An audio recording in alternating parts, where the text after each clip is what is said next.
University کی ہلچل اپنے عروج پر تھی. موسم خوشگوار تھا لیکن حمزہ شاہ کی طبیعت ہمیشہ کی طرح بیزار اور دل لگی کے موڈ میں تھی. کالج کی پارکنگ میں اس کی گاڑی رکی تو سب کی نظریں اس پر جا ٹکی. وہ ہمیشہ کی طرح مہنگے کپڑوں میں ملبوس دھوپ سے بچنے کے لیے سیاہ چشمہ لگائے دھیرے دھیرے قدم اٹھاتا ہوا اندر داخل ہوا. آس پاس کی لڑکیاں سرگوشیاں کرنے لگی. ارے وہ دیکھو حمزہ شاہ آ گیا. او مائی گاڈ کتنا ہینڈسم ہے نا. کاش ایک دن مجھ سے بھی بات کر لے. حمزہ کو یہ سب سننے کی عادت تھی. وہ چلتے چلتے اپنی دوست فہد کے پاس پہنچا. کیا سین ہے آج, کوئی نیا شکار؟ فہد نے ہنستے ہوئے پوچھا. بور ہو گیا ہوں, سب ایک جیسے ہیں, سب آسان, سب پیش قدم. حمزہ نے اکتاہٹ سے کہا اور کیفے کی طرف بڑھ گیا. اسی وقت یونیورسٹی کے گیٹ سے ایک لڑکی داخل ہوئی. سفید سکارف میں لپٹا چہرہ, نظریں نیچی, ہاتھ میں کتابیں. وہ اپنی دھن میں چلتی چلی جا رہی تھی. سادگی میں چھپی کشش نے جیسے پورے ماحول کو ساکت کر دیا تھا. حمزہ کی نگاہ اس پر جا ٹکی. یہ کون ہے؟ حمزہ کے قدم رک گئے. فہد نے کاندھے اچکائے. نئی لگ رہی ہے, شاید اسکالرشپ والی بچیوں میں سے ہو. سچ میں؟ حمزہ کے چہرے پر دلچسپی کی ہلکی سی لہر دوڑ گئی. وہ نظریں ہٹائے بغیر اسے دیکھتا رہا جب تک وہ لائبریری میں داخل نہ ہو گئی. دوسرے دن حمزہ نے خود ہی راستہ بنایا. وہ راہداری میں جا رہی تھی جب اس نے اس کے سامنے آ کر راستہ روک لیا. ہیلو, میرا نام حمزہ ہے, تمہارا؟ حیا نے سر اٹھا کر ایک نظر دیکھا, چہرے پر ناگواری چھپائے بغیر. مجھے ضرورت نہیں ہے آپ سے دوستی کی. حمزہ کی مسکراہٹ کچھ لمحے کو رک گئی, جیسے کوئی گھونسا سا لگا ہو. واہ, پہلی بار کسی نے مجھے یوں ٹکا سا جواب دیا ہے. تھوڑا سا تو سوچ لو, شاید میں تمہیں پسند آ جاؤں. شاید آپ خود کو کچھ زیادہ ہی پسند آ گئے. پلیز راستہ دیں, حیا نے خشک لہجے میں کہا اور آگے بڑھ گئی. حمزہ پیچھے مڑا, تھوڑا سا ہنسا مگر آنکھوں میں چمک کچھ اور تھی. دلچسپ ہو تم, بہت دلچسپ. اب تو اور بھی جاننا پڑے گا. کلاس روم میں داخل ہوتے ہی حیا نے لمبی سانس لی. اس کی دوست نادیہ نے اسے دیکھا تو فوراً پوچھا, تم ٹھیک ہو؟ کوئی مسئلہ ہوا کیا؟ نہیں, بس یوں ہی ایک لڑکا بدتمیزی کر رہا تھا. کون؟ نادیہ نے فوراً پوچھا. چھوڑو, میں اسے جانتی تک نہیں. حیا نے نظریں جھکائیں. ادھر حمزہ نے اپنے گروپ کے ساتھ بیٹھ کر قہقہ لگایا. یار وہ لڑکی تو جیسے کوئی فریج ہو, بالکل بھی پگھلنے کا نام نہیں لے رہی. تو پھر چھوڑ دینا, اتنی تو ہے لائن میں. فہد نے کہا. نہیں, یہ تھوڑی خاص ہے, عام لڑکی نہیں لگتی. سکون چاہیے, اب تھوڑی محنت بھی کرنے کو دل کر رہا ہے. حمزہ نے سنجیدگی سے کہا. لائبریری میں حیا نے اپنی آنکھیں بند کر کے خود کو سنبھالنے کی کوشش کی. یہ پہلی بار تھا کہ کسی لڑکے نے یوں راستہ روک کر بات کی تھی, اور وہ بھی ایسے انداز میں, اور یوں ایک خطرناک کھیل کی بنیاد رکھ دی گئی. ایک معصوم لڑکی کا سکون اور ایک انا پرست لڑکے کا جنون. کہانی شروع ہو چکی تھی. یونیورسٹی کی صبح ایک معمول کی طرح شروع ہوئی, لیکن حمزہ شاہ کے اندر ایک مختلف طوفان مچا ہوا تھا. وہ ساری رات چین سے نہ سو سکا. ہر بار آنکھ بند کرتا تو حیا کا انکار, اس کی ٹھنڈی آواز اور وہ سخت لہجہ ذہن میں گونجتا. کلاسز سے پہلے اس نے اپنی گینگ کو اکٹھا کیا. اب تو یہ ذاتی مسئلہ بن گیا ہے. اسے لگتا ہے وہ بہت خاص ہے. اب دکھاؤں گا اسے کیسے کسی کی ناک زمین سے لگائی جاتی ہے. فہد نے قہقہ لگایا. تو پلان کیا ہے؟ پہلا قدم اس کی روزمرہ کی زندگی خراب کرنی ہے. اسے خود کہنا پڑے گا کہ حمزہ پلیز چھوڑ دو. لائبریری میں جب حیا اپنے نوٹس تیار کر رہی تھی, اس کی نشست پر کوئی کاغذ پھسلتا ہوا آیا. نقاب کے پیچھے اتنی سنجیدگی, کبھی ہنس بھی لیا کرو, زندگی آسان ہو جائے گی. تمہارا خیر خواہ. وہ چونکی, آس پاس دیکھا مگر کوئی دکھائی نہ دیا. اس نے کاغذ پھاڑ کر پرس میں رکھ دیا اور نوٹس میں ڈوب گئی. دوسرے دن کیفے میں بیٹھ کر وہ اپنی دوست نادیہ کے ساتھ چائے پی رہی تھی کہ ویٹر آ کر 2 گلاب اور ایک چاکلیٹ رکھ گیا. یہ کس نے بھیجے؟ حیا نے چونک کر پوچھا. ویٹر نے کاندھے اچکائے. ایک صاحب نے کہا کہ آپ کی میز پر رکھ دوں. نادیہ نے ادھر ادھر دیکھا. حمزہ شاہ وہاں بیٹھا ہے, شاید اس نے بھیجے ہوں. حیا نے فوراً گلاب اور چاکلیٹ اٹھائے اور ویٹر کو تھما دیے. یہ واپس دے دیں اور آئندہ یہاں کچھ بھیجنے نہ دیں. حمزہ نے یہ سب دور سے دیکھ لیا. اس کے چہرے پر ایک تلخ سی مسکراہٹ پھیل گئی. خنوس بے اثر. چلیں اب ذرا اور واضح ہوں. اس دن جب حیا کلاس سے نکل کر راہداری میں جا رہی تھی تو حمزہ نے دیوار کے ساتھ کھڑے ہو کر اس کا راستہ روکا. میں نے تمہیں پسند کیا, عزت سے بات کی, تم بار بار انکار کر رہی ہو, کیوں؟ حیا نے پیچھے ہٹنے کی کوشش کی. میری زندگی کا کوئی مقصد ہے اور وہ آپ سے نہیں جڑا. پلیز راستہ دیں. تمہیں کیا لگتا ہے تم جیسی عام سی لڑکی جب انکار کرتی ہے تو مجھے کوئی فرق پڑے گا؟ حمزہ کی آواز میں سختی آ گئی. حیا نے غصے سے اس کی طرف دیکھا. میں جیسی بھی ہوں کم از کم خوددار ہوں, اور ہاں برداشت کرنا سیکھیں. دنیا ہر بار آپ کے قدموں میں نہیں گرتی. حمزہ نے آگے بڑھ کر ہاتھ پکڑنے کی کوشش کی تو حیا نے جھٹکے سے بازو ہٹایا اور اسے تھپڑ مارنے کے لیے ہاتھ اٹھایا. اس بار حمزہ نے اس کا ہاتھ زور سے پکڑ لیا. خبردار, دوبارہ ایسی غلطی کی کوشش بھی مت کرنا. تمہیں اندازہ نہیں میں کون ہوں. حیا کی آنکھیں خوف سے پھیل گئیں، اس کا دل زور زور سے دھڑکنے لگا۔ میں کسی سے نہیں ڈرتی، لیکن ایسے رویے برداشت نہیں کرتی۔ اس نے ہاتھ چھڑایا اور تیزی سے وہاں سے چلی گئی۔ اس دن کے بعد حمزہ نے مزید قدم بڑھا دیے۔ وہ جہاں بھی جاتی کوئی نہ کوئی اس کے آس پاس ضرور ہوتا ہے۔ کبھی کلاس میں بیٹھے بیٹھے اس کے موبائل پر میسج آتا، اس بار انکار کیا، اگلی بار شاید موقع نہ ملے۔ حیا کا دل دہل جاتا، اس نے نمبر بدلوا دیا، راستے بدل لیے، مگر سکون نہ آیا۔ فہد اور حمزہ کیفے کے کونے میں بیٹھے تھے، سامنے چند لڑکیاں بیٹھی ہنس رہی تھی، مگر حمزہ کی نظریں ان پر نہیں ٹکی تھی۔ وہ میز پر انگلی سے دائرے بنا رہی تھی، جیسی کسی گہری سوچ میں ہو۔ فہد نے قہقہ لگایا، کیا بات ہے، آج اتنی خاموش کیوں؟ اس باحجاب لڑکی نے تو تمہیں سائل سا بنا دیا بھائی۔ حمزہ نے مسکرا کر سگریٹ جلائی۔ بات عزت کی ہے، یہ ضد بن چکی ہے، اب اسے جھکانا ہے، چاہے جیسے بھی ہو۔ پھر سیدھے طریقے چھوڑ گھیرنے کا بندوبست کرتے ہیں۔ فہد نے آنکھ ماری۔ تیسرے دن یونیورسٹی میں ایک نئی لڑکی نظر آئی، زہرا، عام سی شکل کی، تیز لہجہ اور ہر کسی سے جلد گھل مل جانے والی۔ وہ حیا کی کلاسز میں آتی جاتی دکھائی دینے لگی، پہلے سلام، پھر معمولی باتیں، اور پھر ایک دن لائبریری میں حیا کے ساتھ ایک ہی میز پر بیٹھ گئی۔ تم ہر وقت تنہا کیوں رہتی ہو؟ زہرا نے بے ساختہ پوچھا۔ حیا ہچکچاتے ہوئے مسکرائی، بس عادت ہے، میں زیادہ گھلتی ملتی نہیں۔ زہرا نے فوراً کہا، ویسے تمہارے حجاب سے سب ڈرتے ہیں، پر مجھے لگا تم بہت نارمل اور اچھی ہو۔ یہ چھوٹا جملہ حیا کے دل کو لگا، کسی نے پہلی بار اس کے انداز کو منفی نہیں لیا تھا۔ چند دنوں میں زہرا اس کی قریبی دوست بن گئی۔ وہ اکثر اس کے ساتھ بیٹھتی، ساتھ لنچ کرتی اور کئی بار اس کے ساتھ راستہ بدل کر کلاسز میں جاتی۔ حیا کو بھی اس نئے ساتھ سے اطمینان سا محسوس ہونے لگا۔ ایک دن کلاس کے باہر کھڑی دونوں لڑکیاں نوٹس کا تبادلہ کر رہی تھی جب حمزہ پاس سے گزرا۔ اس نے جان بوجھ کر زہرا کو طنزیہ انداز میں دیکھا، لو جی، نئی دوستی مبارک ہو، اب شاید تم بھی ہمارے خلاف ہی ہو گئی ہو۔ حمزہ نے نیم مسکراہٹ سے کہا۔ زہرا فوراً اس کی طرف بڑھی، تمیز سے بات کرو، حیا کو تنگ کرنے کی کوئی ضرورت نہیں۔ حمزہ ہنسا، اوہ تو اب تم محافظ بن گئی ہو۔ زہرا نے سنجیدگی سے کہا، اگر وہ کمزور لگتی ہے تو یہ مت سمجھنا کہ وہ اکیلی ہے۔ حیا نے حیرانی سے زہرا کی طرف دیکھا، وہ پہلی بار کسی کو اس کے لیے بولتا سن رہی تھی۔ اس دن حیا کے دل میں زہرا کے لیے اعتبار گہرا ہو گیا۔ اگلے دن زہرا نے حیا کو آفر دی کہ چلو آج میں تمہیں لائبریری کے بعد اپنی فیورٹ جگہ دکھاتی ہوں، وہاں سے پورا کیمپس نظر آتا ہے، بڑی سکون والی جگہ ہے۔ حیا نے پہلے تو انکار کیا کہ مجھے جلدی گھر جانا ہوتا ہے، بھابیاں تانا دیتی ہیں اگر دیر ہو جائے، صرف 10 منٹ، وعدہ کرتی ہوں زیادہ نہیں رکھوں گی۔ زہرا نے ضد کی، حیا مان گئی۔ وہ دونوں ایک سنسان سے گوشے میں گئیں جہاں چند بینچز تھی۔ زہرا نے جوس نکالا، چاکلیٹ نکالی، صرف دوستوں کے لیے، کیونکہ تمہیں میں نے سچی دوست مانا ہے۔ اگلے چند دنوں میں جب بھی حمزہ کہیں حیا کے قریب آتا، زہرا فوراً بیچ میں آ جاتی۔ ایک دن کیفے میں حمزہ نے پیچھے سے آ کر حیا کے قریب جانے کی کوشش کی تو زہرا زور سے بولی، دفع ہو جاؤ یہاں سے۔ پورا کیفے چونک گیا۔ حمزہ نے غصے میں لب بھینجے مگر کچھ کہے بغیر ہی واپس پلٹ گیا۔ یہ منظر دیکھ کر حیا کا اعتماد زہرا پر اور بھی بڑھ گیا۔ وہ اندر ہی اندر خود کو محفوظ سمجھنے لگی۔ اسے لگا شاید اللہ نے کسی کو اس کی مدد کے لیے بھیجا ہے۔ زہرا نے اگلے ہفتے حیا کو ساتھ لے کر جا کر کپڑے خریدنے کا مشورہ دیا۔ تم بس پڑھتی ہو، تھوڑا وقت خود کے لیے بھی نکالو۔ میرے پاس اتنے پیسے نہیں اور ویسے بھی ضرورت نہیں سمجھتی، میری طرف سے تحفہ سمجھو، ویسے بھی دوستی میں حساب نہیں ہوتا۔ زہرا کی بات میں خلوص سا لگا۔ حیا انکار نہ کر سکی۔ وہ دونوں مارکیٹ گئیں۔ زہرا نے اس کے لیے سکارف خریدا، کچھ جیولری، اور ساتھ ساتھ موبائل پر کسی کو میسج بھیجتی رہی۔ بعد میں جب وہ دونوں آئس کریم کھا رہی تھی، زہرا نے پوچھا، تمہیں حمزہ سے واقعی ڈر لگتا ہے؟ حیا نے نظریں جھکا لی۔ ڈر سے زیادہ گھن آتی ہے، وہ لڑکیوں کو چیز سمجھتا ہے۔ زہرا نے گہرا سانس لیا۔ پتا ہے، وہ پہلے مجھے بھی تنگ کرتا تھا، پھر میں نے منہ توڑ جواب دیا، بس پھر سے پاس آنے کی جرت نہیں کی اس نے۔ یہ سن کر حیا کو ایک نئی طاقت محسوس ہوئی۔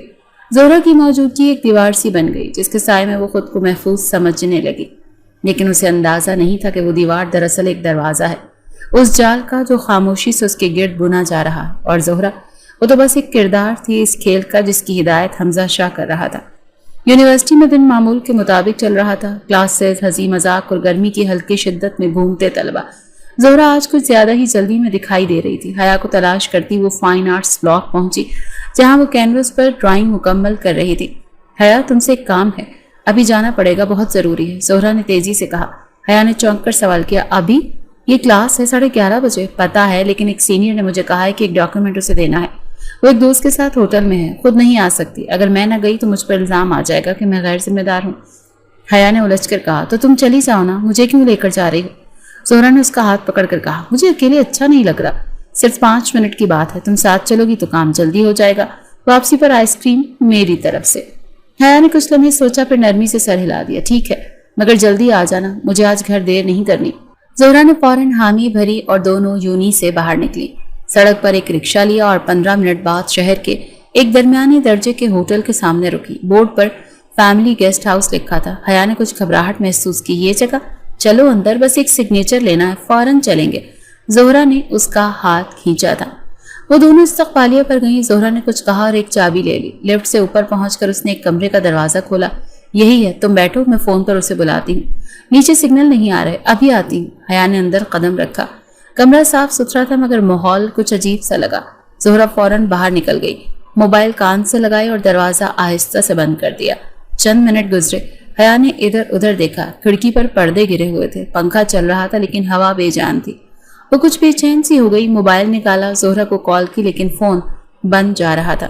ابھی وہ دروازے کی طرف بڑھی تھی کہ ہینڈل گھما اور دروازہ کھلا۔ حمزہ شاہ اندر داخل ہوا۔ کمرے میں خاموشی چھا گئی۔ اس کے ہاتھ میں موبائل تھا۔ دروازہ بند کر کے وہ آہستگی سے لاک کی طرف مڑا اور کنڈی لگا دی۔ حیا نے ساکت ہو کر دروازے کو دیکھا، پھر اس کی طرف۔ چہرہ سرد پڑ گیا۔ یہ کیا ہے؟ زہرا کہاں ہے؟ حمزہ نے چند قدم آگے بڑھائے۔ زہرا؟ وہ تو گئی، اسے صرف تمہیں یہاں لانے کا کام دیا گیا تھا اور وہ کامیاب رہی۔ حیا پیچھے ہٹتی چلی گئی، دیوار سے جا لگی۔ تم یہاں کیوں آئے ہو اور یہ سب کیا ہے؟ حمزہ نے ٹھنڈی سانس لی۔ مسئلہ بہت سیدھا ہے، تم نے مجھے بار بار انکار کیا، ہر بار میرا مذاق بنایا۔ اب وقت ہے کہ تھوڑا حساب برابر کیا جائے۔ تم پاگل ہو گئے ہو، مجھے باہر جانے دو۔ حیا نے دروازے کی طرف لپکنے کی کوشش کی لیکن حمزہ نے راستہ روک لیا۔ آسان طریقہ ہے، یہ دروازہ کھلے گا، تم آزاد ہو جاؤ گی، بس کچھ لمحے میری مرضی سے گزارو۔ میں زبردستی نہیں کرتا لیکن تمہیں جانا ہے تو میرے ساتھ سمجھوتا تو کرنا ہوگا۔ حیا کی آنکھیں آنسوؤں سے بھر گئیں۔ یہ ظلم ہے، میں نے تمہیں کیا نقصان پہنچایا؟ حمزہ کی آنکھوں میں سرد جذبہ تیرنے لگا۔ میرے غرور کو چوٹ پہنچی ہے، تم نے مجھے کمتر محسوس کرایا، اب وقت ہے کہ وہ برابر ہو۔ حیا نے خود کو دروازے کے ساتھ ٹکا لیا۔ تمہیں اللہ کا خوف نہیں؟ تم کیوں یہ سب کچھ کر رہے ہو؟ میں نے تمہیں کچھ نہیں کہا، کچھ نہیں کیا۔ حمزہ نے آہستہ سے انگلی سے میز پر بجایا۔ نہیں کیا؟ میرے غرور پر لات ماری، یہی کافی ہے۔ تمہیں سمجھنا چاہیے تھا کہ جسے تم انکار کر رہی ہو وہ حمزہ شاہ ہے۔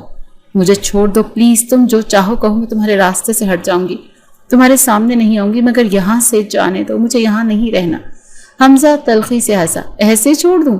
کچھ تو لینا بنتا ہے نا، ورنہ اتنی تیاری فضول جائے گی۔ وہ اٹھ کر اس کے قریب آیا۔ حیا دیوار سے چپک گئی۔ خدا کے لیے مجھے جانے دو، میں تمہارے قدموں میں گر جاؤں گی۔ قدموں میں؟ اچھا لگا سن کر، لیکن مجھے جھکی ہوئی آنکھیں پسند ہیں، جھکی ہوئی گردن نہیں۔ تمہاری گردن اکڑی ہوئی تھی، اب اسے موڑنا ہی پڑے گا۔ وہ اور قریب ہوا۔ حیا نے آنکھیں بند کر لی، آنسو گالوں پر بہنے لگے۔ میں یتیم ہوں، میرے ماں باپ نہیں ہیں، میں صرف پڑھنے آئی تھی۔ اس کی بات مکمل نہ ہوئی تھی کہ حمزہ کا فون زور سے بجنے لگا۔ اس نے جھنجھلا کر جیب سے موبائل نکالا۔ نمبر دیکھ کر بھویں چڑھ گئی۔ کیا ہے؟ دوسری طرف سے تیزی سے کوئی بول رہا تھا۔ پولیس؟ ابھی؟ کس نے ریڈ کی اطلاع دی؟ ٹھیک ہے، جا رہا ہوں، بس نکلو وہاں سے، سب بندوبست کرو۔ حمزہ نے کال کاٹ کر گہرا سانس لیا۔ اس کا چہرہ پل میں سنجیدہ ہو چکا تھا۔ وہ پلٹا، دروازے کی طرف گیا اور جاتے ہوئے بولا، تم خوش نصیب ہو، وقت نے تمہیں بچا لیا، لیکن خوش فہمی میں نہ رہنا۔ میں مکمل مرد ہوں اور مکمل مرد ہمیشہ بدلہ لیتے ہیں۔ دروازہ کھلا، باہر نکلا اور پھر دروازہ باہر سے بند ہو گیا۔ کمرہ ایک بار پھر سناٹے میں ڈوب گیا، صرف حیا کی سسکیاں باقی رہ گئیں۔ چند لمحوں بعد ہوٹل کے کوریڈور میں بھاگتے قدموں کی آواز سنائی دینے لگی۔ دروازے پر زور زور سے دستک ہوئی۔ پولیس؟ دروازہ کھولو۔ حیا ایک دم سنبھلی، وہ بوکھلا گئی، دروازے کی طرف دوڑی۔ پلیز، میں اندر پھنسی ہوں، دروازہ باہر سے بند ہے۔ دروازہ زوردار دھکے سے کھلا۔ 4 مرد اہلکار اور 2 لیڈی کانسٹیبل اندر داخل ہوئی۔ حیا پیچھے ہٹ گئی۔ نام کیا ہے تمہارا؟ ایک لیڈی کانسٹیبل نے سخت لہجے میں پوچھا۔ میں طالبہ ہوں، مجھے کسی نے دھوکہ دے کر یہاں بند کیا، ہمیں سب پتا ہے، ایسے ہی کہتے ہیں سب، باہر آؤ۔ حیا کو بازو سے کھینچ کر باہر لایا گیا۔ پورے فلور پر پولیس پھیلی ہوئی تھی۔ مختلف کمروں میں 3-4 اور لڑکیاں بھی نکالی جا رہی تھیں۔ سب کے چہرے ڈرے ہوئے تھے، آنکھیں نم۔ حیا کو تو کچھ سمجھ نہیں آ رہا تھا۔ نیچے استقبالیہ پر ہوٹل مینیجر پولیس سے الجھ رہا تھا۔ صاحب، ہمیں تو کچھ نہیں پتا تھا، کسی نے نامعلوم کال کی تھی۔ زیادہ باتیں مت کرو، سب ریکارڈ چیک ہوں گے، ایک افسر نے اسے جھڑک دیا۔ حیا کو باقی لڑکیوں کے ساتھ پولیس وین میں بٹھایا گیا۔ وہ مسلسل کہہ رہی تھی، میں بے قصور ہوں، میں صرف یونیورسٹی کی طالبہ ہوں، مجھے کسی نے جال میں پھنسایا ہے، لیکن کوئی سننے والا نہیں تھا۔ وین تھانے کی طرف روانہ ہو چکی تھی۔ تھانے کے اندر بدبو، شور اور بے عزتی کا ایک عجب امتزاج بکھرا ہوا تھا۔ چاروں طرف ہتک آمیز نظروں کا گھیرا تھا۔ حیا کو دیگر لڑکیوں کے ساتھ ایک کرسی پر بٹھا دیا گیا۔ اس کی نظریں نیچی تھیں، آنکھیں سوجی ہوئی، ہونٹ کانپتے ہوئے۔ لیڈی کانسٹیبل بار بار کمرے میں آتی، کسی کو کھینچ کر لے جاتی اور پھر چیخنے کی آواز سنائی دیتی۔ ایک بار دروازہ کھلا اور اس کا نام پکارا گیا، حیا نعیم۔ وہ اٹھنے سے پہلے ڈری جیسے زمین پر جمی۔ دو خواتین اسے بازو سے پکڑ کر اندر لے گئیں۔ تمہیں کیا لگتا ہے یونیفارم دیکھ کر ہم دھوکہ کھا جائیں گے؟ اندر بیٹھے افسر نے سوال کیا۔ میں واقعی یونیورسٹی کی طالبہ ہوں، مجھے کسی نے دھوکہ دیا ہے۔ میں جانتی بھی نہیں کون لوگ تھے وہاں۔ حیا کی آواز کمزور تھی۔ چپ کر، ہر لڑکی یہی بولتی ہے۔ ایک کانسٹیبل نے زور سے تھپڑ مارا۔ یہاں فلمی ڈائلاگ مت بول، نام بتا، دلال کون تھا؟ میں سچ کہہ رہی ہوں، مجھے زہرا لے کر گئی تھی، وہ میری دوست تھی، وہ وہاں سے چلی گئی۔ اور زہرا؟ اچھا، اب کسی خیالی کردار پر الزام ڈالے گی۔ ایک اور تھپڑ۔ سچ بول ورنہ جوتے کھانے پڑیں گے۔ حیا کا سر جھک گیا، اس کی آواز بند ہو چکی تھی، جسم کپ کپا رہا تھا۔ اسے واپس کمرے میں لایا گیا تو باقی لڑکیاں چپ چاپ اسے دیکھ رہی تھی، کسی کے پاس اسے دلاسا دینے کا حوصلہ بھی نہیں تھا۔ شام کو اسے ایک تنگ اندھیرے کمرے میں دیگر دو لڑکیوں کے ساتھ بند کر دیا گیا۔ تم پر کیس بنے گا بہن، ہوٹل میں پکڑی گئی ہو بغیر شناخت کے، اور تمہاری کہانی تو بچگانہ ہے۔ ایک لڑکی نے کہا۔ میری کوئی سننے والا ہی نہیں، حیا نے سر تھام کر کہا۔ چند دن ایسے ہی گزرے، تھانے کی روٹین، تفتیش، سخت سوالات، کبھی مار کبھی خاموشی۔ کوئی وکیل نہ آیا، کوئی رشتہ دار نہ پوچھنے آیا۔ پھر ایک دن ایک اہلکار آیا۔ چلو تمہیں چھوڑا جا رہا ہے۔ کیوں؟ حیا نے سہمے لہجے میں پوچھا۔ بس، کسی نے پیروی نہیں کی، کوئی کیس فائل نہیں ہوا، وارننگ کے ساتھ جانے دو، لیکن یاد رکھو اگر دوبارہ یہاں نظر آئیں تو برا حال ہوگا۔ اسے اپنے کپڑے واپس دیے گئے، جوتے ادھورے، بیگ غائب۔ وہ ننگی چپلوں میں باہر آئے۔ سورج آنکھوں میں چبھنے لگا۔ رکشے میں بیٹھ کر وہ گھر پہنچی۔ دروازہ کھٹکھٹایا۔ اندر سے اس کی بھابھی نے دروازہ کھولا۔ چہرہ دیکھتے ہی چیخ ماری۔ یہ کیا حال ہے؟ کہاں تھی تم؟ میں؟ حیا کچھ بول نہ پائی۔ بھائی کو فون کرو، یہ لڑکی 2 دن سے غائب تھی، اب آ رہی ہے ہوٹلوں کی حالت میں۔ دوسری بھابھی بھی آ گئی۔ ہم نے پہلے ہی کہا تھا یہ لڑکی سیدھی نہیں، چپ چاپ آوارہ گھومتی ہے، اب خود ہی رسوا ہو کر واپس آئی ہے۔ میں تھانے میں تھی، کسی نے دھوکہ دیا، وہ لڑکی زہرا، وہ مجھے… بس کرو، اور کچھ سننے کا حوصلہ نہیں۔ بھابھی نے اس کا بیگ باہر پھینکا۔ ہمارا گھر کوئی پناہ گاہ نہیں، نکل جاؤ یہاں سے۔ بھائی آئے تو بیویوں کی زبان سن کر غصے سے بولا، تم نے ہماری عزت مٹی میں ملا دی ہے، جاؤ جہاں گئی تھی وہیں چلی جاؤ۔ حیا خاموشی سے بیگ اٹھا کر باہر نکل آئی۔ دروازہ اس کے پیچھے بند ہو گیا۔ وہ گلی میں چلتی رہی، راستے دھندلے ہو چکے تھے، جسم تھکاوٹ سے چور، ذہن خالی۔ شام ڈھل رہی تھی، گاڑیاں تیزی سے گزر رہی تھیں۔ ایک سڑک پار کرتے ہوئے اس کا پاؤں پھسلا اور ایک کار تیزی سے آتی ہوئی اس سے ٹکرا گئی۔ ہلکی سی چیخ اور پھر اندھیرا۔ کار کی ایک بزرگ مرد اور عورت فوراً باہر نکلے۔ بیگم، یہ تو لڑکی ہے، جلدی کرو، اسپتال لے چلتے ہیں۔ حیا بے ہوش تھی، ہاتھ سے بیگ چھوٹ چکا تھا، چہرے پر چوٹ کے نشانات تھے۔ اسپتال پہنچنے پر نرس نے مرہم پٹی کی، زخم ہلکے تھے مگر صدمہ شدید تھا۔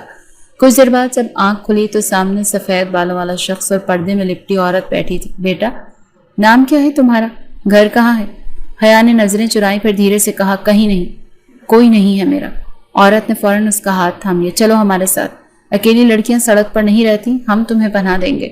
اور یوں وہ دونوں حیا کو ساتھ لے گئے، ایک نئے راستے، نئے گھر اور ایک نامعلوم انجان سفر کی طرف۔ گاڑی پکی سڑک سے کچے راستے کی طرف مڑ چکی تھی۔ دونوں طرف سبز کھیت، درختوں کی قطاریں اور دور ایک پرانی مگر شاندار حویلی ابھر رہی تھی۔ حیا کی نگاہیں کھڑکی سے باہر تھیں، جیسے وہ ہر منظر کو ذہن میں محفوظ کرنا چاہتی ہو۔ بزرگ مرد قاسم شاہ اور ان کی بیگم سلطانہ بیگم خاموشی سے اسے دیکھ رہے تھے۔ بیٹا، یہ ہماری حویلی ہے، لوگ ہمیں رئیس کہتے ہیں مگر ہم صرف انسان بن کر جینا چاہتے ہیں۔ تم یہاں تب تک رہو جب تک خود کو سنبھال نہ لو، قاسم شاہ نے نرم لہجے میں کہا۔ سلطانہ بیگم نے آگے بڑھ کر حیا کا بیگ اٹھایا۔ تم ہماری مہمان نہیں، ہمارے ساتھ رہنے والی ہو۔ ملازمہ کہلانا برا نہیں، عزت سے روٹی کمانا حلال رزق ہوتا ہے۔ حیا نے سر جھکا کر شکر گزار نگاہوں سے دیکھا۔ شکریہ، میں کام سے نہیں گھبراتی، بس خاموشی چاہیے اور چھت۔ دن گزرتے گئے، حویلی میں کام کے لیے کئی ملازم تھے، لیکن حیا کی سنجیدگی اور صاف گوئی نے جلد سب کو متوجہ کر لیا۔ وہ صبح صحن میں جھاڑو دیتی، دوپہر کو کچن میں کام کرتی اور شام کو برتن دھوتی۔ قاسم شاہ اکثر بیٹھے بیٹھے اسے دیکھتے اور دل ہی دل میں دعا دیتے۔ سلطانہ، یہ لڑکی اپنے اندر بہت درد چھپا کر بیٹھی ہے، مجھے لگتا ہے اس پر وقت کا بہت ظلم ہوا ہے۔ ہاں، پر وقت ہی دوا بھی ہے قاسم، یہاں رہتے رہتے سب زخم بھر جائیں گے۔ دوسری طرف شہر میں حمزہ شاہ کی زندگی معمول پر آ چکی تھی، لیکن کچھ ادھورا سا تھا۔ فہد کے ساتھ بیٹھا وہ بار بار موبائل چیک کرتا اور خاموش رہتا۔ یار، تمہیں کیا ہو گیا؟ وہ لڑکی تو اب گئی، سب ختم، فہد نے کہا۔ حمزہ نے دھیرے سے کہا، پتہ نہیں کیوں اندر کچھ کھلتا نہیں۔ جب سے پولیس ریڈ ہوئی ہے عجیب سا خلا ہے۔ کیا تم واقعی گلٹ میں ہو؟ نہیں، میں بس جاننا چاہتا ہوں کہ وہ کہاں گئی۔ میں نے اتنا سب کیا پر اس کی آنکھوں میں آخری لمحے جو خوف تھا وہ نہیں بھولتا۔ اسی شام حمزہ اس کے پرانے محلے گیا۔ دروازہ کھٹکھٹایا، بھابھی باہر آئی۔ جی، کس سے ملنا ہے؟ میں حیا کا ایک کلاس فیلو ہوں، اسے کچھ ضروری چیزیں واپس دینی تھی۔ بھابھی نے طنزیہ قہقہ لگایا، کلاس فیلو؟ وہ تو اب کسی اور کے ساتھ چلی گئی، ہمیں تو بدنام کر گئی۔ بھائی نے نکال دیا اسے، اب ہمارا اس سے کوئی تعلق نہیں۔ کس کے ساتھ چلی گئی؟ حمزہ نے چونک کر پوچھا۔ ہاں جی، خود آئی تھی، خود ہی گئی۔ اب ہمارے لیے تو وہ مر چکی ہے۔ دروازہ بند ہو گیا۔ حمزہ واپس پلٹا مگر دل مزید بوجھل ہو چکا تھا۔ وہ جانتا تھا سچ کچھ اور ہے، مگر اب اس کے پاس نہ ثبوت تھا نہ سرا۔ 6 ماہ گزر گئے۔ قاسم شاہ کے خاندان میں شادی کی تیاریاں شروع ہو چکی تھیں۔ گاؤں کی حویلی میں رونق تھی اور دور دور سے مہمان آ رہے تھے۔ حمزہ شاہ کو بھی دعوت دی گئی، اگرچہ دل نہیں تھا مگر دادا کے کہنے پر جانا پڑا۔ چلو، پرانی جگہ ہے، تھوڑا سا دل بہلے گا۔ قاسم شاہ کی آواز فون پر آئی۔ شادی والے دن جب حمزہ گاؤں کی سڑک پر گاڑی سے اترا، وہی پرانا ماحول، وہی مٹی کی خوشبو، وہی کھلے آسمان کا نظارہ۔ وہ آہستہ آہستہ حویلی کے اندر داخل ہوا۔ صحن میں لڑکیاں ہنسی مذاق کر رہی تھیں۔ کچن کی طرف سے کھٹ کھٹ کی آوازیں آ رہی تھیں۔ وہ پانی پینے کے لیے باورچی خانے کی طرف بڑھا۔ پردے کے پیچھے سے ایک لڑکی برتن دھو رہی تھی۔ اس کی پشت دکھائی دے رہی تھی لیکن انداز کو جانا پہچانا سا تھا۔ وہ ایک لمحے کو رکا۔ لڑکی نے چہرہ گھمایا اور حمزہ کی نظریں اس سے ٹکرائیں۔ چند لمحے کو وقت جیسے رک گیا۔ حیا نقاب میں تھی مگر آنکھیں وہی، خاموش، سہمی مگر مکمل ہوش میں۔ حمزہ کا دل زور سے دھڑکا۔ وہ بے اختیار قدم بڑھانے لگا۔ حیا نے اس کی موجودگی محسوس کی، چہرہ دوسری طرف موڑ لیا اور فوراً برتن چھوڑ کر اندر کی طرف چلی گئی۔ حمزہ پیچھے گیا مگر ایک ملازمہ آ گئی۔ صاحب، آپ مہمانوں میں چلے نا، یہ سب اندرون خانہ کام ہے۔ حمزہ چپ چاپ پلٹ گیا مگر ذہن میں ایک ہی سوال تھا کہ وہ یہاں کیا کر رہی ہے؟ کیا دادا جان کو معلوم ہے؟ کیا یہ وہی حیا ہے جسے سب گمشدہ سمجھ بیٹھے تھے؟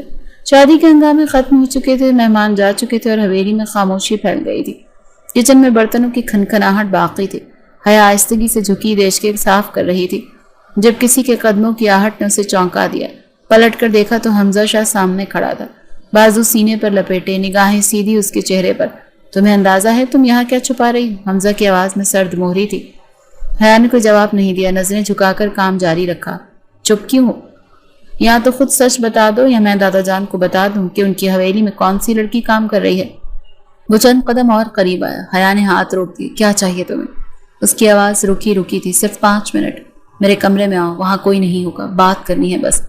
تمہیں مجھ پر رحم کیوں نہیں آتا؟ میں تم پر الزام لگانے والا ہوں، رحم کرنے والا نہیں۔ حیا کچھ لمحے رکی، پھر سر جھکا کر دیج کا رکھ دیا اور بغیر کچھ کہے کچن سے نکل گئی۔ حمزہ خاموشی سے اسے جاتا دیکھتا رہا، پھر پلٹ کر اپنے کمرے کی طرف بڑھا۔ آدھے گھنٹے بعد کمرے کا دروازہ آہستہ سے کھلا۔ حیا اندر داخل ہوئی، آنکھیں جھکی ہوئی، قدم سست۔ حمزہ نے اندر سے دروازہ بند کر دیا۔ بیٹھو، اس نے صوفے کی طرف اشارہ کیا۔ حیا خاموشی سے بیٹھ گئی، فاصلے پر۔ حمزہ نے کرسی کھینچی، اس کے سامنے بیٹھ گیا۔ چند لمحے اس کے چہرے کو دیکھتا رہا، پھر دھیرے سے بولا، مجھے معاف کر دو۔ حیا نے ایک لمحے کو آنکھیں اٹھا کر اسے دیکھا اور پھر فوراً سے نظریں ہٹا لی۔ جو ہوا وہ میری انا، میری حماقت اور میری بے رحمی تھی، لیکن میں بدل چکا ہوں۔ میں نے تمہیں ڈھونڈا ہر جگہ، لیکن ڈھونڈنے سے عزت نہیں ملتی حمزہ شاہ۔ وہ ایک بار چھن جائے تو صرف مٹی بچتی ہے۔ حیا کی آواز میں سکون تھا مگر تلخی واضح تھی۔ حمزہ اٹھا، غصے سے صوفے کے پیچھے چلا گیا۔ تمہیں لگتا ہے میں جھوٹ بول رہا ہوں؟ تم ابھی بھی مجھے وہی جانور سمجھ رہی ہو جو تمہیں اس دن ہوٹل میں لے گیا۔ کیا تمہیں نہیں دے؟ کیا تم نے زہرہ کو میرے پیچھے نہیں لگایا؟ کیا تم نے دروازہ بند نہیں کیا؟ کیا تم نے سودا نہیں رکھا میرے وجود پر؟ حمزہ کا چہرہ سخت ہو گیا۔ میں نے کچھ نہیں چھپایا، سب مان رہا ہوں۔ میں صرف اتنا چاہتا ہوں کہ تم میرے دل کی بات سنو۔ مجھے تمہارے دل کی بات سننے کی ضرورت نہیں۔ تم مجھ پر رحم نہیں کر رہے، خود پر ترس کھا رہے ہو۔ حمزہ آگے بڑھا، اس کا بازو پکڑ کر اسے کھینچا۔ تمہیں اندازہ نہیں کہ میں تمہارے انکار سے کس حد تک ٹوٹ گیا تھا، اور پھر لوٹ بھی آیا۔ تمہارے جیسی لڑکیوں کا جسم تو کئی لوگ حاصل کرتے ہیں، لیکن میں اب تمہیں دل سے چاہتا ہوں، سمجھی تم؟ حیا نے غصے سے ہاتھ چھڑانے کی کوشش کی۔ چھوڑ دو مجھے۔ حمزہ نے اسے دھکیل کر بیڈ پر گرایا، دونوں ہاتھوں سے ارد گرد دیوار بناتے ہوئے کہا، میں سچے دل سے معافی مانگ رہا ہوں، لیکن تمہاری نفرت ختم ہی نہیں ہو رہی، تو شاید تمہیں وہ دکھانا پڑے جسے تم نے گھٹیا پن کہا تھا۔ حیا نے چیخنے کی کوشش کی مگر اس کی آواز رک گئی، سانس پھول گیا، آنکھیں بند کیے، لیکن لمحے بعد کچھ بھی نہ ہوا، خاموشی۔ حمزہ اسی طرح کھڑا تھا، اس کے چہرے پر الجھن، غصہ اور پھر پشیمانی کا عکس تھا۔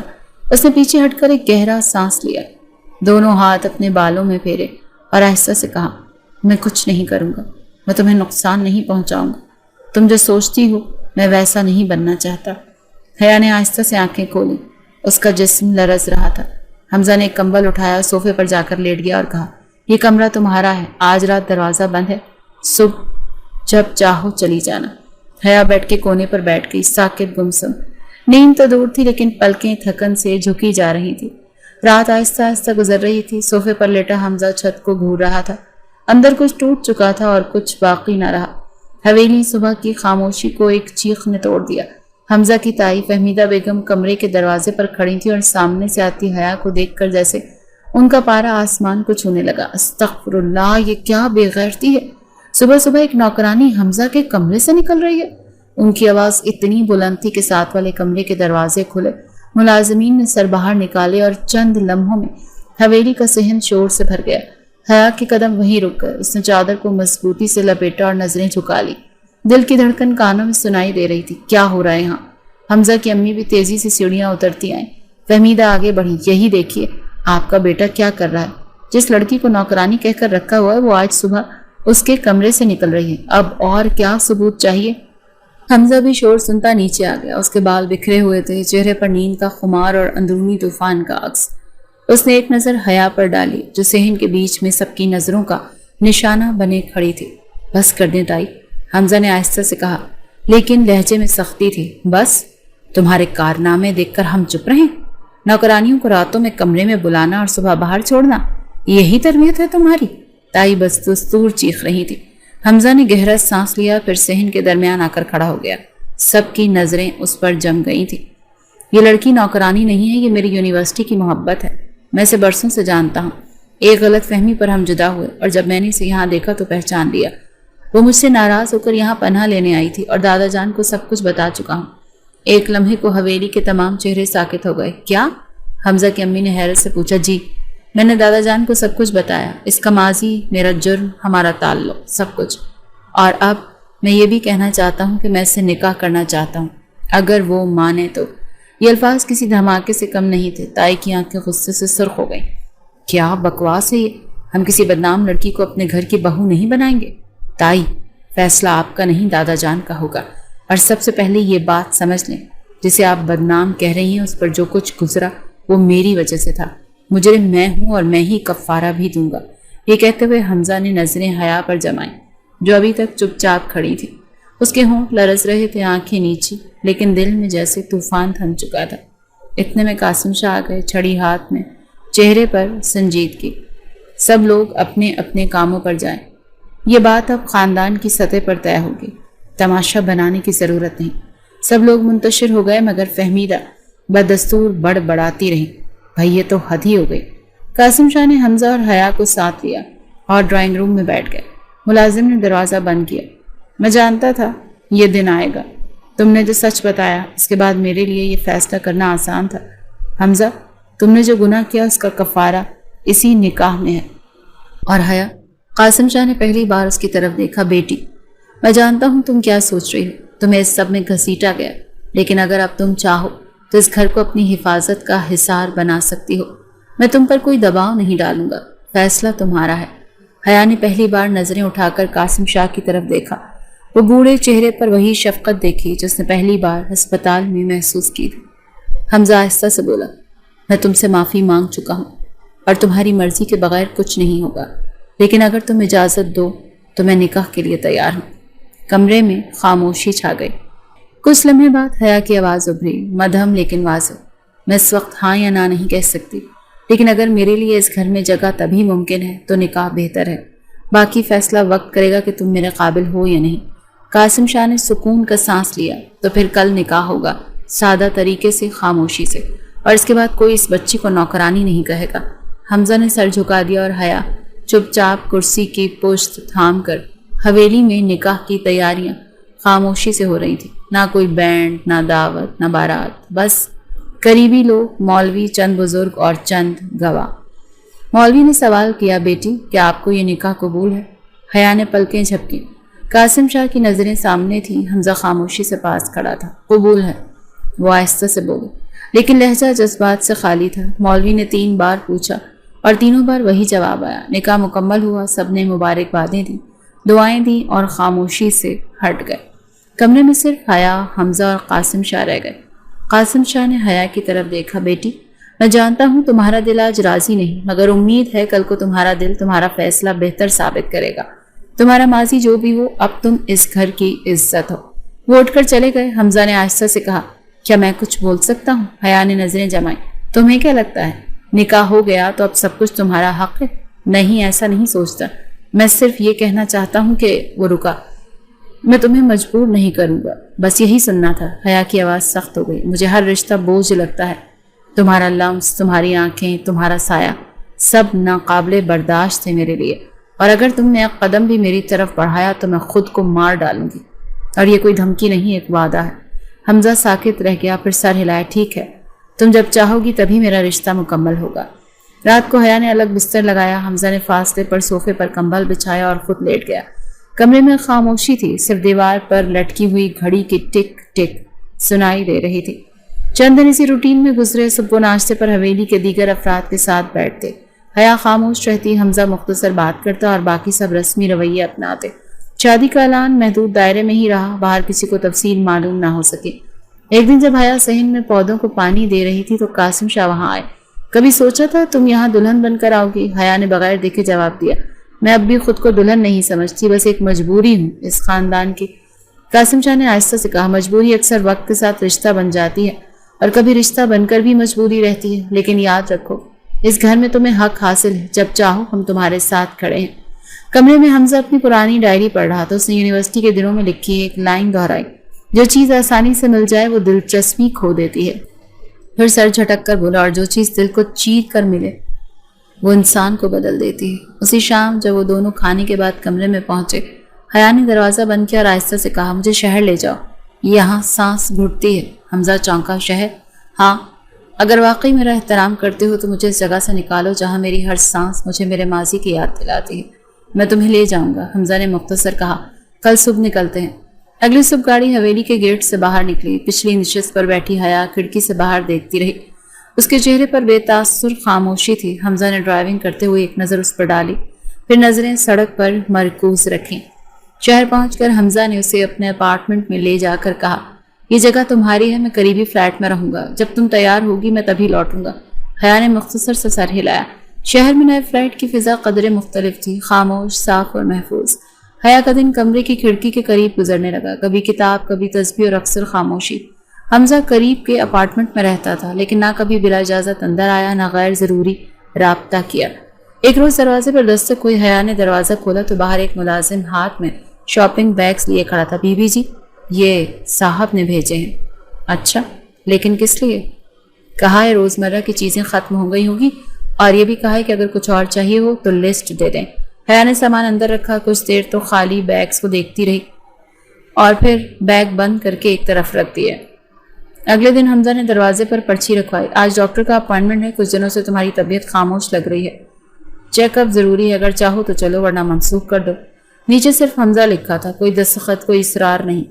حیا نے جواب میں ایک سادہ لائن لکھی، ٹھیک ہے، نکلنے کا وقت بتا دیں۔ یہ پہلا قدم تھا۔ اسپتال کے بعد واپسی پر حمزہ نے پوچھا، کچھ کھانا ہے باہر سے؟ نہیں، حیا نے مختصر سا جواب دیا، لیکن لہجے میں وہ تلخی نہیں تھی جو پہلے دنوں میں ہوا کرتی تھی۔ چند ہفتے یوں ہی گزرے۔ حمزہ کبھی کبھی دروازے پر پھول رکھوا دیتا، کبھی کوئی کتاب یا یونیورسٹی کی پرانی نوٹس کی فوٹو کاپی جس پر حیا کا نام درج ہوتا۔ ایک دن حیا نے فون کیا، کل مجھے میرے مائکے لے جا سکتے ہیں؟ حمزہ نے فوراً جواب دیا، جیسے تم کہو۔ کتنے بجے نکلیں؟ 10 بجے۔ اگلی صبح گاڑی وقت پر بلڈنگ کے باہر موجود تھی۔ حیا چادر میں لپٹی خاموشی سے گاڑی میں بیٹھی۔ راستے بھر اس نے کوئی بات نہیں کی۔ حمزہ ڈرائیونگ کرتا رہا، حیا باہر کے مناظر دیکھتی رہی۔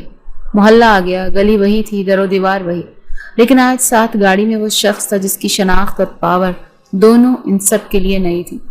دروازے پر پہنچتے ہی بھابھی نے کھڑکی سے جھانکا اور فوراً دروازہ کھول دیا۔ اگلے لمحے ان کی نظروں نے گاڑی، پھر ڈرائیور اور آخر میں حمزہ کو پرکھا۔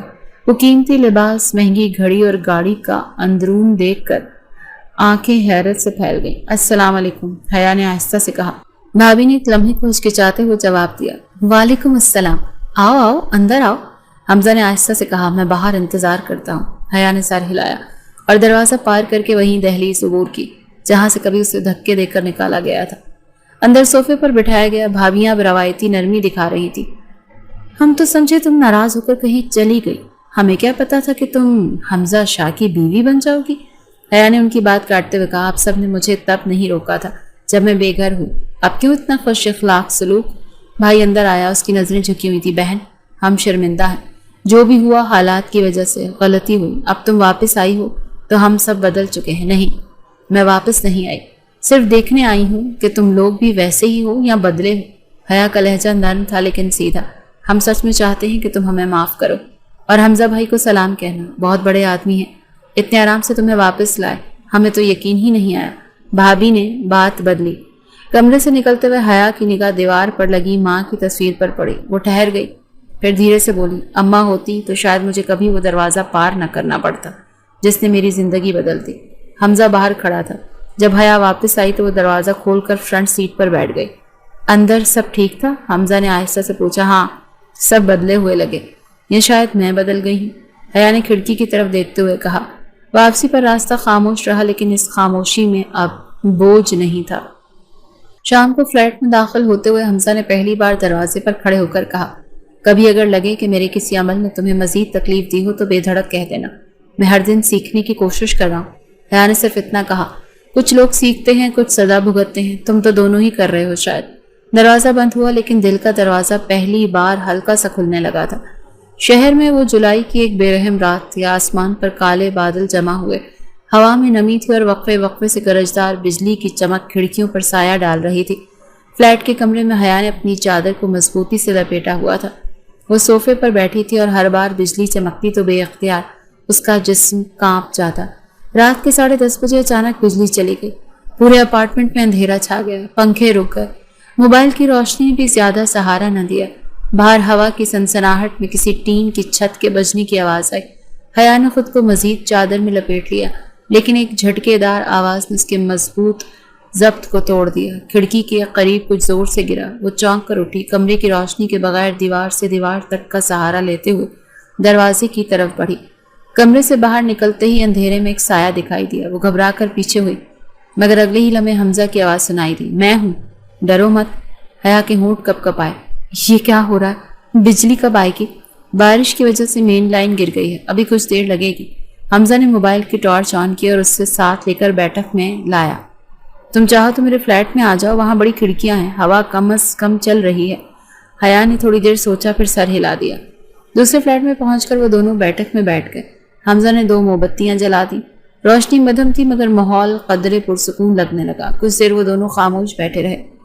حمزہ نے سائڈ ٹیبل سے چائے کے کپ رکھے۔ جنریٹر ہے، بس کچن کی لائٹ نہیں جل رہی، لیکن چائے بنا لی تھی، پی لو، شاید طبیعت بہتر ہو جائے۔ حیا نے کپ تھاما، کچھ کہے بغیر۔ ہر گھونٹ میں جیسے خوف کم ہو رہا تھا اور خاموشی الفاظ کی جگہ لے رہی تھی۔ ایک زوردار کڑک نے پورے کمرے کو ہلا دیا۔ حیا چونک کر اپنے کپ سے چائے گرنے سے بال بال بچی، پھر بے اختیار اٹھی اور حمزہ کے قریب آ گئی۔ یہ آوازیں مجھے بچپن سے بہت ڈرا دیتی ہیں۔ اس کی آواز میں لرزش تھی۔ حمزہ نے کچھ نہیں کہا، بس کھڑا ہو گیا۔ حیا نے آہستگی سے اس کا بازو تھاما اور اگلے لمحے اس کے سینے سے لگ گئی۔ حمزہ کا جسم ساکت رہ گیا، وہ سانس روک کر کھڑا رہا۔ حیا کی دھڑکن اس کے سینے سے سنائی دے رہی تھی۔ چند لمحے خاموشی سے گزرے، پھر حمزہ نے آہستگی سے اپنے بازو اس کے گرد لپیٹے، بہت نرمی سے، بہت احتیاط سے، جیسے کوئی نازک شے کو تھام رہا ہو۔ تم محفوظ ہو، اب کچھ نہیں ہوگا۔ حیا نے آنکھیں بند کی اور پہلی بار بغیر مزاحمت کے اس کے لمس کو قبول کیا۔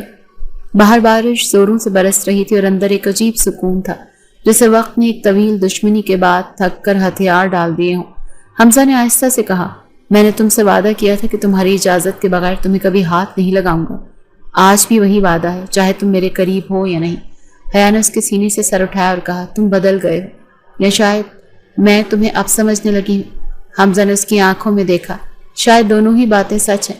حیا نے دھیرے سے مسکرا کر سر جھکا دیا۔ رات آدھی گزر چکی تھی، اندھیرا ابھی بھی آہستہ آہستہ کم محسوس ہونے لگا تھا۔ وہ دونوں صوفے پر ساتھ بیٹھے تھے، ہاتھوں کے بیچ فاصلے کی ایک لکیر تھی، لیکن دلوں میں پہلی بار کوئی لکیر نہیں تھی۔ کمرے کی ایک دیوار پر موم بتی کی روشنی لرز رہی تھی، جیسے کوئی امید جو کمزور سہی مگر بجھی نہیں تھی۔